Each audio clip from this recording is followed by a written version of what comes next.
Terima kasih atas kesempatannya. Kami dari kelompok 2 ingin mempresentasikan materi tentang etika dan tanggung jawab sosial.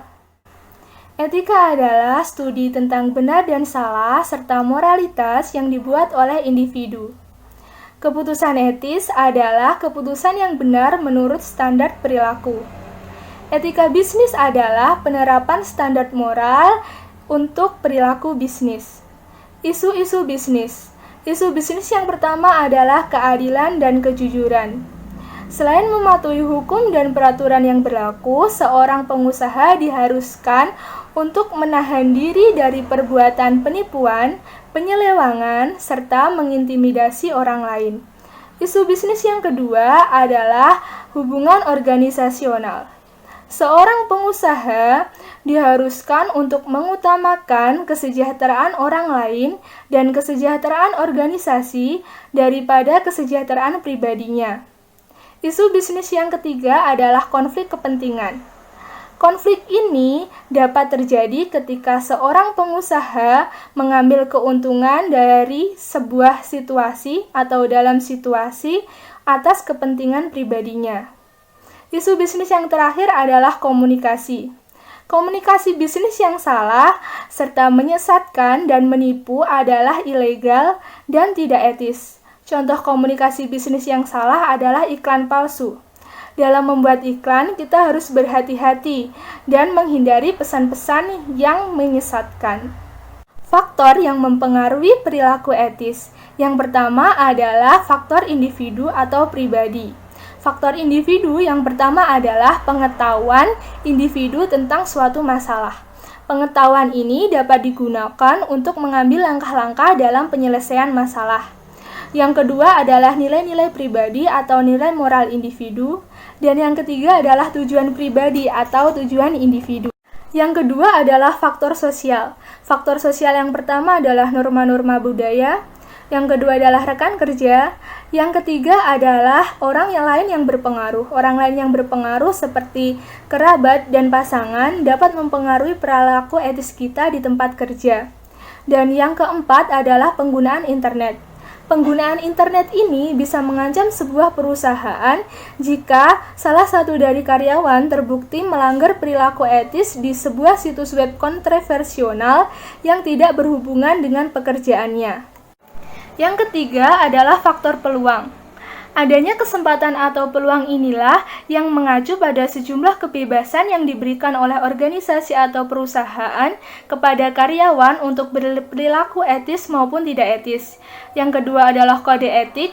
Kode etik inilah yang memberi batasan kepada sejumlah karyawan untuk berperilaku tidak etis. Dan yang ketiga adalah penegakan kebijakan. Penegakan kebijakan inilah yang merupakan kunci utama untuk mengurangi perilaku tidak etis jumlah karyawan. Mendorong perilaku etis. Pendorong perilaku etis pihak luar organisasi yang pertama adalah pemerintah. Pemerintah akan memperketat regulasi. Dan yang kedua adalah asosiasi perdagangan. Asosiasi perdagangan ini akan memberikan panduan etika bagi anggotanya. Pendorong perilaku etis dalam sebuah organisasi. Yang pertama adalah kode etik.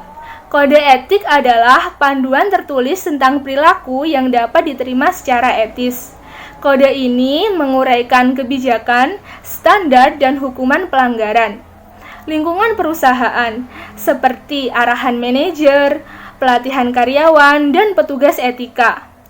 Whistleblowing adalah menginformasikan perbuatan tidak etis di dalam organisasi kepada pemerintah. Tanggung jawab sosial adalah pengakuan bahwa kegiatan bisnis yang berdampak pada masyarakat dan berdampak pada pelanggan untuk melakukan keputusan melanjutkan bisnis dengan perusahaan.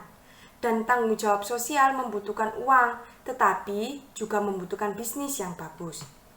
Selanjutnya, ada pedoman membuat keputusan etis. Yang pertama, ada dengarkan dan pelajari.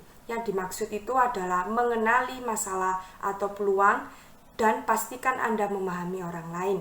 Yang kedua, ada mengidentifikasi masalah etika, yaitu memeriksa bagaimana orang lain dipengaruhi oleh situasi dan memahami sudut pandang mereka yang terlibat dalam keputusan dan konsekuensi. Yang ketiga ada membuat dan menganalisis opsi, yaitu kesampingkan perasaan yang kuat, kemudian temukan jalan alternatif, dan menilai opsi mana yang menawarkan hasil terbaik. Yang keempat ada mengidentifikasi opsi terbaik dari sudut pandang Anda, yaitu mempertimbangkan dan mengujinya terhadap kriteria seperti menghargai pemahaman, kejujuran, dan keterbukaan, caring fairness. Yang terakhir ada jelaskan keputusan Anda dan selesaikan setiap perbedaan yang muncul, yaitu mungkin melibatkan arbitrase atau proposal tambahan. Untuk materi selanjutnya ada peraturan pemerintah di awal, yaitu tindakan perdagangan antar negara bagian, atau bisa dibilang untuk mengatur praktik bisnis yang menyediakan regulasi kereta dan tarif pengiriman. Yang kedua, ada tindakan antitrust Sherman atau mencegah monopoli atau merger yang membahayakan persaingan. Yang ketiga, makanan murni dan tindakan obat, yaitu pengawasan terbatas atas penjualan makanan dan obat antar negara bagian. Selanjutnya ada tindakan pemeriksaan daging atau bisa dibilang pengawasan terbatas atas penjualan daging dan produk olahan daging antar negara bagian. Selanjutnya ada Undang-Undang Komisi Perdagangan Federal, yaitu membentuk Komisi Perdagangan Federal untuk menyelidiki praktik perdagangan ilegal. Dan yang terakhir ada tindakan antitrust Clayton atau menghilangkan bentuk diskriminasi harga yang membuat bisnis besar keunggulan kompetitif dibanding perusahaan kecil. Untuk materi selanjutnya ada evolusi tanggung jawab sosial dalam bisnis. Yang pertama awal tahun 1900-an atau Caveat emptor. Poin pertama, frasa Latin yang berarti biarkan pembeli berhati-hati. Yang kedua, kebanyakan orang percaya persaingan dan pasar akan memperbaiki pelanggaran. Dan yang terakhir, pemerintah terlibat hanya dalam kasus-kasus pelecehan yang nyata saja. Yang kedua ada depresi besar, yaitu dengan meningkatkan pemerintahan, begitu juga dengan kesadaran setiap orang tentang tanggung jawab sosial bisnis. Yang kedua, hukum disahkan untuk memperbaiki pelanggaran bisnis. Dan yang terakhir, Franklin dan Roosevelt menjelaskan program ekonomi dan sosial. Materi selanjutnya, dua pandang tanggung jawab sosial. Yang pertama ada model ekonomi. Poin pertama, masyarakat akan mendapatkan keuntungan terbesar jika dibiarkan sendiri untuk menghasilkan dan memasarkan produk yang dibutuhkan masyarakat sendiri. Yang kedua, sikap manajerial, yaitu tanggung jawab sosial adalah pekerjaan orang lain. Tanggung jawab utama perusahaan adalah menghasilkan keuntungan bagi pemegang sahamnya. Yang ketiga, perusahaan secara tidak langsung telah memenuhi tanggung jawab sosial dengan membayar pajak, karena pajak tersebut digunakan untuk kebutuhan masyarakat sendiri. Dan yang terakhir, tanggung jawab sosial adalah masalah pemerintah, kelompok lingkungan, dan yayasan amal. Untuk sudut pandang kedua yaitu model sosial ekonomi. Poin pertama, konsep bahwa bisnis tidak hanya keuntungan tetapi dampak keputusan terhadap masyarakat. Yang kedua, korporasi adalah ciptaan masyarakat dan harus bertindak warga negara yang bertanggung jawab. Yang ketiga, perusahaan bangga dengan kewajiban tanggung jawab sosial mereka. Dan yang terakhir, merupakan kepentingan terbaik perusahaan untuk mengambil inisiatif dalam tanggung jawab sosial. Selanjutnya, pro dan kontra tanggung jawab sosial. Yang pertama, argumen untuk peningkatan tanggung jawab sosial, yaitu karena bisnis adalah bagian dari masyarakat kita, bisnis tidak dapat mengabaikan masalah sosial. Yang kedua, bisnis memiliki sumber daya teknis, keuangan, dan manajerial yang diperlukan untuk mengatasi masalah sosial yang kompleks saat ini. Yang ketiga, membantu menyelesaikan masalah sosial, bisnis dapat menciptakan lingkungan yang lebih stabil untuk keuntungan jangka panjang.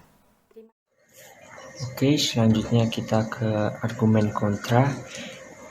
Yang pertama, ada yang menyampaikan bahwa manajer bisnis bertanggung jawab kepada pemegang saham, sehingga manajemen harus peduli dengan memberikan pengembalian investasi pemilik. Yang kedua, ada waktu, uang, dan bakat perusahaan harus digunakan untuk memaksimalkan keuntungan, bukan untuk menyelesaikan masalah masyarakat. Yang ketiga, ada masalah sosial memengaruhi masyarakat secara umum, sehingga bisnis individu tidak diharapkan dapat menyelesaikan masalah ini. Untuk yang keempat, ada masalah sosial adalah tanggung jawab pejabat pemerintah yang dipilih untuk tujuan itu dan yang bertanggung jawab kepada pemilih atas keputusan mereka. Lanjut, kita ada perbandingan model ekonomi dan sosial ekonomi dari sisi tanggung jawab sosial yang diterapkan dalam bisnis. Jadi ada penekanan utama model ekonomi dan penekanan utama model sosial ekonomi. Untuk yang pertama, penekanan utama model ekonomi dari sisi produksi. Untuk yang penekanan utama model sosial ekonomi itu nanti kualitas hidup. Yang kedua, ada eksploitasi sumber daya alam dari penekanan utama model ekonomi. Untuk yang model sosial ekonomi, ada konservasi sumber daya alam. Yang ketiga, ada keputusan internal berbasis pasar dari model ekonomi. Untuk yang sosial ekonomi, ada keputusan berbasis pasar dengan beberapa kontrol komunitas. Untuk yang keempat, ada pengembalian ekonomi atau keuntungan dari model ekonomi.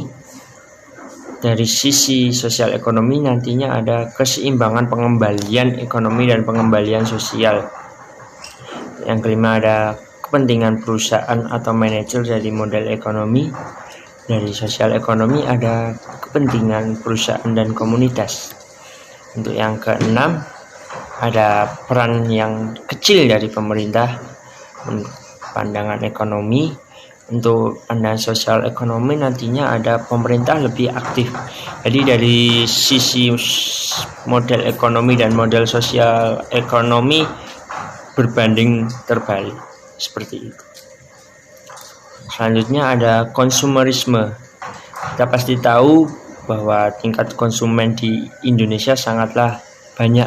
Tapi apakah kita semua paham apa itu konsumerisme?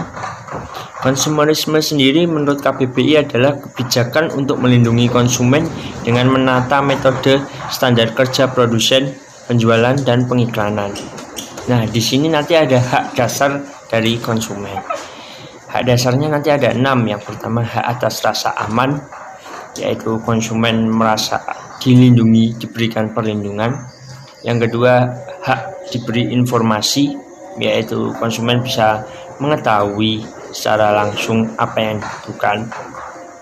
Yang ketiga, hak memilih, konsumen dapat memilih secara langsung. Yang keempat, ada hak didengar, sehingga konsumen dengan penjual atau pemilik barang atau jasa tersebut konsumen bisa menyampaikan dan didengar oleh penjual atau pemilik jasa atau barang tersebut. Yang kelima, ada hak diberi edukasi, dan terakhir hak dilayani, seperti itu. Oke, selanjutnya juga ada legislasi federal utama yang melindungi konsumen sejak 1960. Nah, di sini yang dibahas hanya contoh-contoh legislasi atau undang-undang yang mengatur atau melindungi konsumen sejak tahun 1960. Kita ambil beberapa contoh saja karena itu sangat banyak. Oke, yang pertama ada tindak pelabelan zat berbahaya federal 1960. Itu isinya nanti label peringatan pada bahan kimia rumah tangga beracun. Lalu ada undang-undang keselamatan kendaraan bermotor pada tahun 1966 yang isinya standar untuk mobil yang lebih aman. Yang ketiga, ada undang-undang kewajiban kartu kredit 1970. Itu nanti isinya tanggung jawab pemegang kartu dibatasi hingga $50 Amerika per kartu. Lalu nanti selanjutnya ada tindakan pelaporan kredit yang adil pada tahun 1971. Dan nanti isinya konsumen dapat mendapatkan laporan kredit dan memperbaiki kesalahan seperti itu.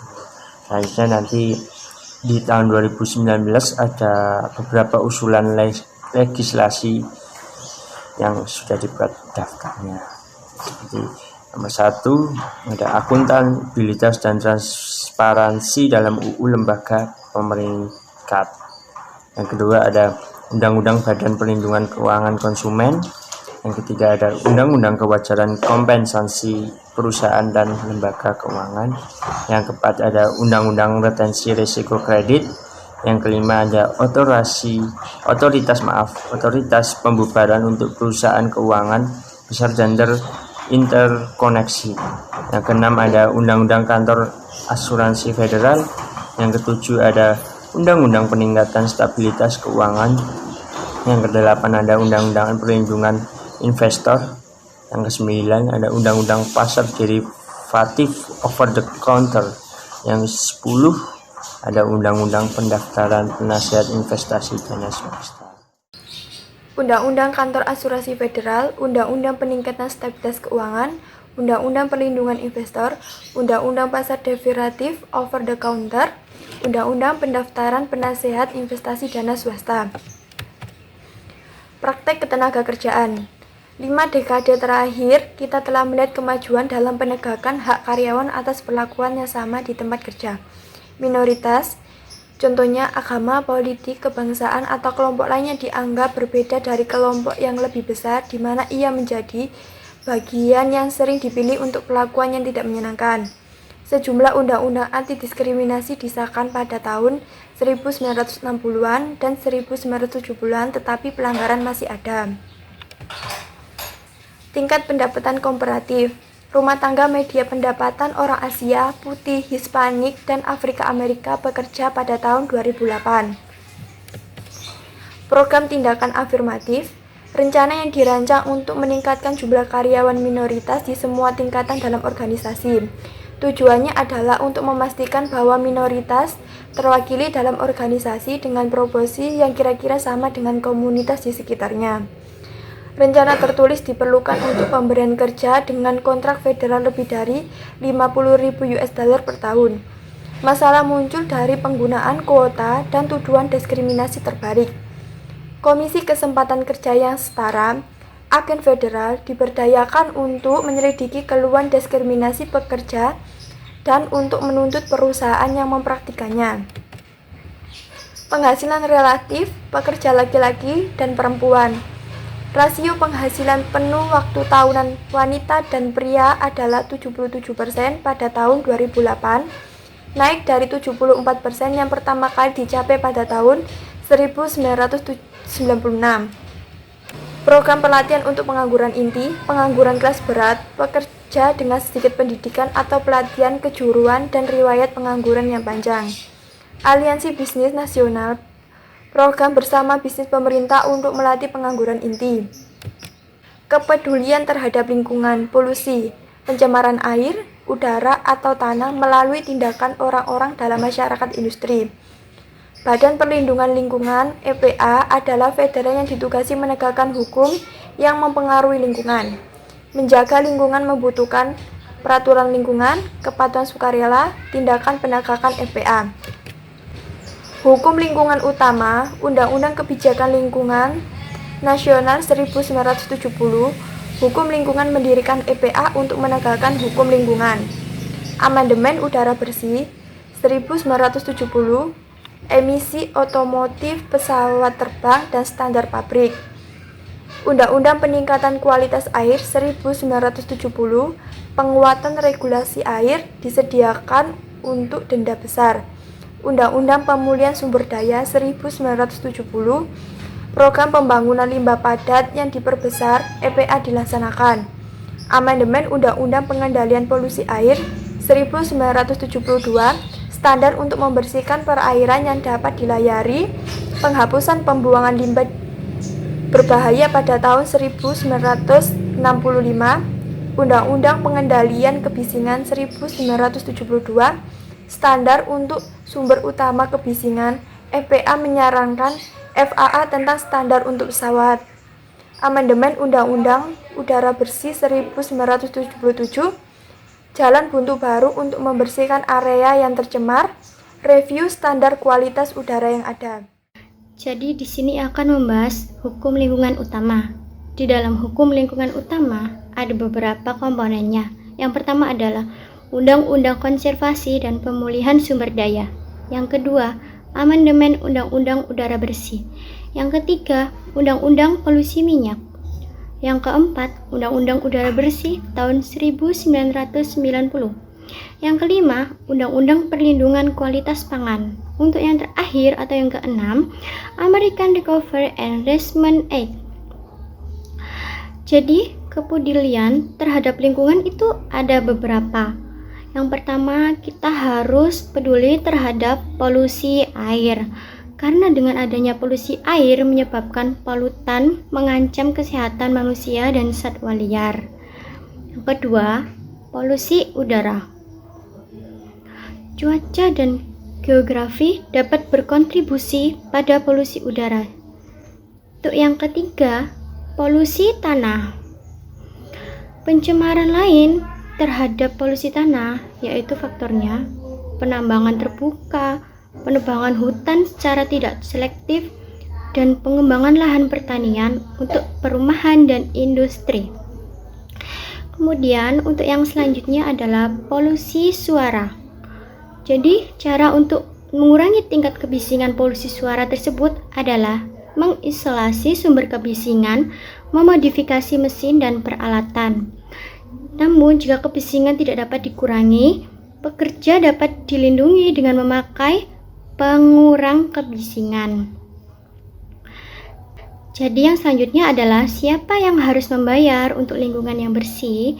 Yang harus membayar untuk lingkungan yang bersih adalah pemerintah dan bisnis yang menghabiskan miliaran setiap tahun untuk berbisnis. Dan pakar lingkungan mengatakan bahwa biaya menjalankan bisnis. Kemudian yang selanjutnya adalah pemimpin yang mengatakan uang pajak harus digunakan karena bisnis bukan satu-satunya sumber polusi. Dan konsumen yang membayar sebagian besar biaya.